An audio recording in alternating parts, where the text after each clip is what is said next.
Assalamualaikum warahmatullahi wabarakatuh. Saya Galuh Afrina Tirludiro dari Prodi Ekonomi Syariah NIM E2018-2274. Saya akan memberi tanggapan mengenai inflasi juga menurut pandangan ekonomi Islam.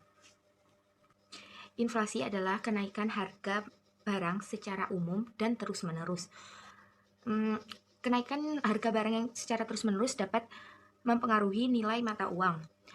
Yang dimaksud dengan kenaikan secara terus-menerus itu harga barang seperti contoh bawang putih itu naik dari Rp2.000 menjadi Rp10.000 dan itu tidak berlangsung 1 atau 2 hari tetapi dalam jangka waktu tertentu, maka itu dapat disebut dengan inflasi dan mempengaruhi nilai mata uang. Nah, inflasi tersebut berdasarkan lajunya, kecepatannya itu biasa ada inflasi merayap. Pertama, inflasi merayap itu biasanya di bawah 10% tingkat inflasinya dalam 1 tahun. Yang kedua ada inflasi menengah, yaitu dalam jangka 30-100% per tahun. Dan yang terakhir ada laju inflasi tinggi di atas 100%, di mana laju inflasi tinggi ini sangat berbahaya. Kemudian ada inflasi penawaran sama inflasi permintaan. Ya, ada juga inflasi penawaran dan permintaan atau biasa disebut dengan inflasi campuran. Inflasi penawaran itu yang inflasi karena kan biasanya kenaikan biaya produksi dan berkurangnya penawaran. Seperti kayak saat ini pada adanya virus corona ini kan biasanya perusahaan-perusahaan meminimalisir produksinya karena permintaannya sedikit sehingga produk yang dihasilkannya pun juga sedikit, dan itu juga dapat menyebabkan inflasi. Yang inflasi permintaan itu inflasi yang disebabkan oleh permintaan masyarakat yang banyak. Jadi masyarakat mempunyai permintaan yang terlalu banyak dan dapat menyebabkan inflasi. Dalam ekonomi Islam sendiri, inflasi itu pembagiannya ada inflasi yang disebabkan oleh natural inflation atau emang alamiah, kayak seperti musim mudik, musim lebaran gitu kan, permintaan meningkat jadi menyebabkan inflasi.